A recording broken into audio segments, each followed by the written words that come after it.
তাহিরি গান গা বিচার দিয়ে যাইয়া বাপ হাইতের কাছে ফেসবুকে গালাগালি করস, ফেসবুকে গালাগালি করো, তাহিরি গান গা। একবার কইছি কলা গাছের ডাগা বেড়া হইলাম।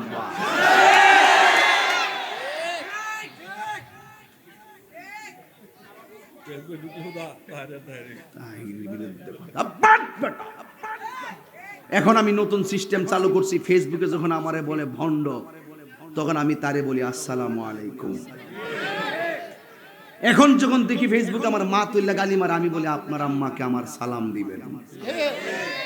তোরা অসভ্য হতে পারিস, কিন্তু আমরা সভ্য পরিবারের।